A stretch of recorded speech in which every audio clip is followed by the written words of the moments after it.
ओम एकदंताय विद्महे वक्रतुंडाय धीमहि तन्नो दंती प्रचोदयात्। आप सभी को सकट चौथ व्रत की हार्दिक शुभकामनाएं। सकट चौथ हर साल माघ मास के कृष्ण पक्ष की चतुर्थी तिथि को मनाया जाता है। इस दिन विघ्नहर्ता भगवान गणेश जी, सकटा माता और चौथ माता की विशेष रूप से पूजा अर्चना की जाती है। इस दिन माताएं अपने बच्चों के सुखद भविष्य, उनके अच्छे स्वास्थ्य और लंबी आयु की कामना से उपवास रखती है और रात को चंद्र दर्शन करके अपना व्रत खोलती हैं। इस दिन मुख्य रूप से भगवान गणेश जी को भोग में तिल और गुड़ से बने हुए लड्डुओं का भोग लगाया जाता है। इस दिन सकट चौथ की कथा सुनने मात्र से ही विघ्नहर्ता भगवान गणेश अपने भक्तों पर प्रसन्न हो जाते हैं। उनके सभी दुख, सभी आने वाली बाधाएं दूर कर देते हैं। तो आज सकट चौथ के शुभ अवसर पर आप सुनिए सकट चौथ की व्रत कथा। एक बार एक राज्य में एक कुम्हार रहता था। एक दिन वह मिट्टी के बर्तन पकाने के लिए आवा लगा रहा था। आवा कहते हैं मिट्टी के बर्तन पकाने के लिए आग जलाने को। अब उसने आवा तो लगा दिया, लेकिन उसमें मिट्टी के बर्तन पके नहीं। कुम्हार बार बार प्रयास करता रहा, लेकिन मिट्टी के बर्तन हर बार कच्चे ही रह जाते। यह देखकर कुम्हार बहुत परेशान हो गया। वो राजा के पास गया। तब राजा ने राजपुरोहित को बुलाकर कोई उपाय सुलझाने के लिए कहा। थोड़ी देर तक सोचने के बाद राजपुरोहित ने कहा कि महाराज, यदि हर दिन गांव के एक एक घर से एक एक बच्चे की बलि दी जाए तो रोज आवा नहीं लगेगा। राजा ने आज्ञा दे दी कि पूरे नगर से हर दिन एक बच्चे की बलि दी जाएगी। कई दिनों तक ऐसा ही चलता रहा। हर घर से एक बच्चे की बलि दी जाती रही और फिर एक बुढ़िया के घर की बारी आई, लेकिन उसके बुढ़ापे का एकमात्र सहारा उसका अकेला बेटा अगर बलि चढ़ जाएगा तो फिर बुढ़िया का क्या होगा। यह सोचकर बेचारी बुढ़िया बहुत परेशान हो गई। उसने सकट की सुपारी और धूप अपने बेटे को दी और कहा, जा बेटा, सकटा माता तुम्हारी रक्षा करेगी। और वह खुद सकटा माता का ध्यान करने लगी। उनसे अपने बेटे की सलामती की कामना करने लगी। उधर अगली सुबह जब कुम्हार ने उठकर देखा कि आवा भी पक गया और वो बालक भी पूरी तरह से सुरक्षित है, यह सब देखकर कुम्हार हैरान रह गया। उसने बालक से पूछा कि ऐसा कैसे हो गया। तब बालक बताने लगा कि उसकी माँ हर बार नियम से सकट चौथ और महीने में पड़ने वाली चतुर्थी का व्रत किया करती है। सकटा माता की कृपा से इसी कारण वह जीवित बच गया है और फिर सकटा माता की कृपा से नगर के वो अन्य सभी बालक जिनकी बलि दी गई थी, वो सभी भी दोबारा जी उठे। पौराणिक मान्यताओं के अनुसार उसी दिन से खासकर सकट चौथ के दिन माएं अपने बेटों की लंबी उम्र की कामना से भगवान गणेश की पूजा और व्रत करती हैं।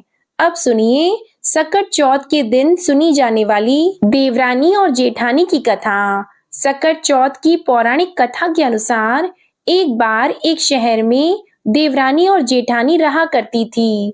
जेठानी अमीर थी और देवरानी बहुत गरीब थी। देवरानी गणेश जी की बड़ी भक्त थी। देवरानी का पति जंगल से लकड़ियां काट कर लाता, उन्हें शहर में जाकर बेचता था। इस प्रकार उनका जीवन चल रहा था। देवरानी का पति अक्सर बीमार रहता था। तब देवरानी जेठानी के घर का सारा काम करती और बदले में जेठानी उसे बचा हुआ खाना, पुराने कपड़े आदि दे देती। इसी से किसी तरह देवरानी का परिवार चल रहा था। माघ के महीने में देवरानी ने तिल चौथ का व्रत किया। 5 आने का तिल और गुड़ लाकर तिलकुट बनाया। पूजा करके तिल चौथ की कथा सुनी और फिर तिलकुटा छीके में रख दिया, क्योंकि सकट चौथ का व्रत बिना चंद्र देवता को अर्घ दिए अधूरा माना जाता है। तो देवरानी सोचने लगी कि चंद्रमा उदय होने पर पहले तिलकुट और उसके बाद ही वो कुछ और खाएगी।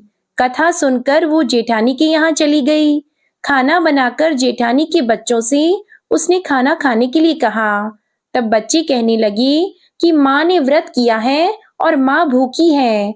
जब माँ खाना खाएगी तब हम भी खा लेंगे। जेठ जी को खाना खाने के लिए कहा तो जेठ जी कहने लगे कि मैं अकेला नहीं खाऊंगा, जब चांद निकलेगा तभी सब खाएंगे, तब मैं भी खा लूंगा। जेठानी ने उससे कहा कि आज तो किसी ने भी अभी तक खाना नहीं खाया, तो मैं तुम्हें कैसे दे दूं? तुम सुबह सवेरे आकर बचा हुआ खाना ले जाना, क्योंकि हर दिन तो जेठानी रात का बचा हुआ खाना या सुबह का बचा हुआ खाना अपनी देवरानी को दे दिया करती थी। इधर देवरानी के घर पर उसका पति और बच्चे बेचारे सब आस लगाए हुए बैठे थे कि आज तो त्योहार है, इसलिए कुछ आज पकवान आदि खाने को मिलेगा। देवरानी बिना खाने के जब अपने घर लौटी और बच्चों को पता चला कि आज तो पकवान क्या रोटी भी खाने को नहीं मिलेगी, तो सारे बच्चे उदास हो गए, भूख के मारे रोने लगे। उसके पति को भी बहुत गुस्सा आया। उसका पति गुस्से में कहने लगा, सारा दिन काम करके भी तुम 2 रोटी नहीं ला सकती, तो काम ही क्यों करती हो? पति ने गुस्से में आकर पत्नी को कपड़े धोने के धोवने से मारा। धोवना हाथ से छूट गया तो पाटे से मारा। अब वो बेचारी देवरानी गणेश जी को याद करती हुई रोते रोते पानी पीकर ही सो गई। उस दिन गणेश जी देवरानी के सपने में आए और कहने लगे, धोवने मारा, पाटे मारा, सो रही है या जाग रही है? देवरानी कहने लगी, कुछ सो रही हूँ, कुछ जाग रही हूँ। तब गणेश जी फिर से बोले, भूख लगी है, कुछ खाने को दे। देवरानी कहने लगी, क्या दूं? मेरे घर में तो अन्न का एक दाना भी नहीं है। जेठानी बेचारी बचा कुचा खाना देती थी, आज वो भी नहीं मिला। पूजा का बचा हुआ तिलकुटा छीके में पड़ा है, वही खा लो। तिलकुटा खाने के बाद गणेश जी फिर से कहने लगे, धोवने मारी, पाटे मारी, निपटाई लगी है, कहाँ निपटूं? तो बोली, ये पड़ा घर, जहाँ इच्छा हो वहीं निपट लो। फिर गणेश जी बच्चे की तरह कहने लगे, अब हाथ कहाँ पोंछूं? नींद में मगन देवरानी को अब बहुत गुस्सा आया। वो सोचने लगी कि कब से तंग किए जा रहे हैं, तो उसने गुस्से से कहा कि मेरे सिर पर पोंछो, और कहाँ पोंछोगे? इतना सब होने के बाद देवरानी के घर तो चमत्कार हो उठा। देवरानी जब सुबह उठी तो देखकर हैरान रह गई कि उसका पूरा घर हीरे मोती से जगमगा रहा है।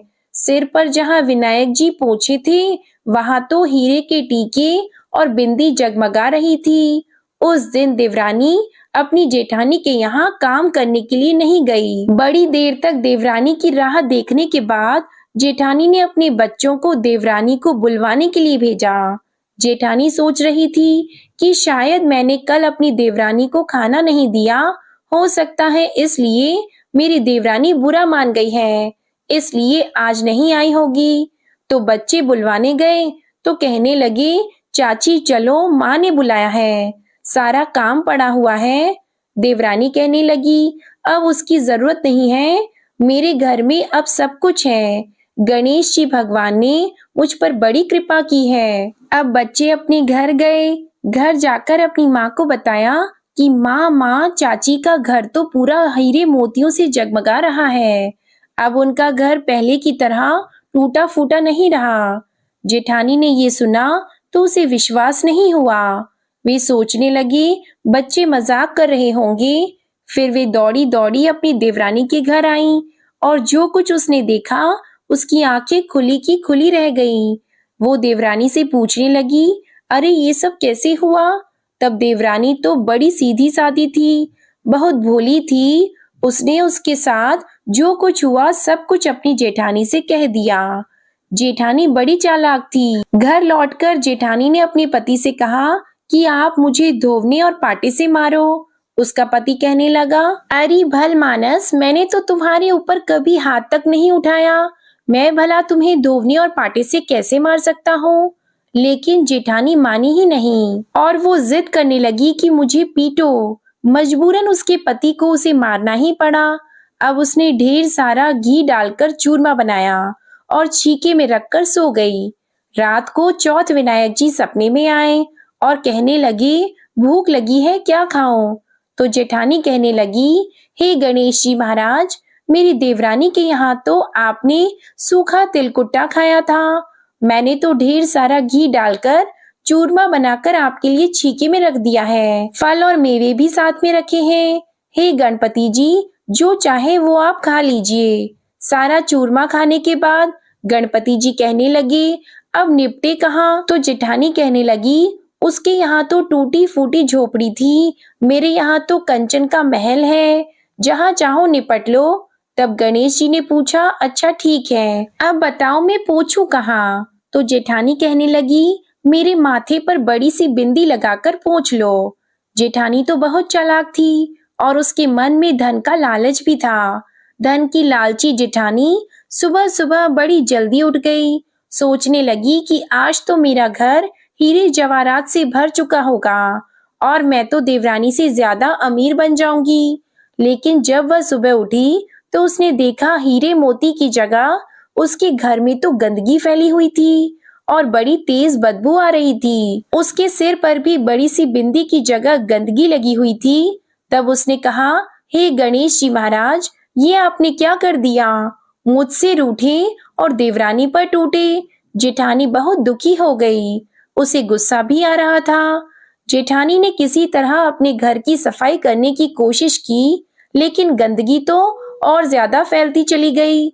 उधर जेठानी के पति को जब मालूम हुआ तो वो भी बहुत गुस्सा हुआ और कहने लगा कि तेरे पास तो इतना सब कुछ था, फिर भी तेरा मन नहीं भरा। जेठानी के पति ने भी उसे ताना दे दिया।